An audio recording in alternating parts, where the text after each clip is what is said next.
Правительство Узбекистана заявило, что поддерживает политику китайских властей, проводимую в Восточном Туркестане. Во время переговоров с министром иностранных дел Китая Ван Гамьи, министр иностранных дел Узбекистана Абдулязиз Камилов заявил, что правительство Узбекистана поддерживает политику Пекина по дерадикализации Восточного Туркестана и что ни одна страна не имеет права вмешиваться во внутреннюю политику Китая.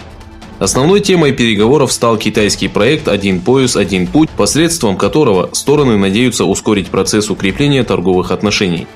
Страны Центральной Азии, экономически зависимые от Китая, постепенно попадают под гегемонию Пекина как в локальных, так и во внешнеполитических вопросах. В свою очередь, Китай при помощи инвестиций пытается расширить спектр своего политического влияния. Китай продолжает включать в список запрещенных религиозных практик такие национальные и религиозные обычаи народа Восточного Туркестана, как совершение заупокойной молитвы, мусульманское бракосочетание никях и нарекание детей тюркскими именами. По сообщениям Радио «Свободная Азия», в рамках борьбы с так называемой незаконной религиозной деятельностью и радикализмом, Коммунистическая партия Китая приняла закон, согласно которому отныне джаназа, намаз и никях будут проводить исключительно имамы, назначенные центральным правительством, которые будут обязаны читать только те аяты, которые одобрили коммунисты. Такая религиозная практика, как произнесение такбира и выражение своей мусульманской идентичности, категорически запрещены.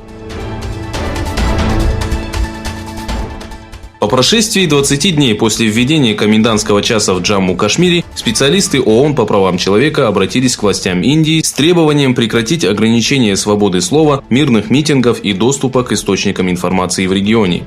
В обращении ООН указывается, что меры, принятые индийским правительством сразу же после отмены соответствующей главы индийской конституции, гарантирующей Кашмиру особый статус, могут привести к более тяжелым последствиям. Во время теракта, организованного боевиками Талибан в городе Зари афганской провинции Бельх, погибло 12 сотрудников службы безопасности. Глава полицейского управления провинции Аджмал Фаиз сообщил, что после нападения началась перестрелка, в которой погибло 12 силовиков и 40 террористов. Руководство Талибан пока не прокомментировало данный инцидент. Министр иностранных дел Ирана Джавад Зариф напомнил, что США являются фактором риска в Персидском заливе и заявил, что нельзя допускать столкновений и в без того напряженном регионе. Иранские СМИ сообщают, что данное заявление Зариф сделал во время пресс-конференции, организованной после встречи в Осло с министром иностранных дел Норвегии Эйни Эриксон.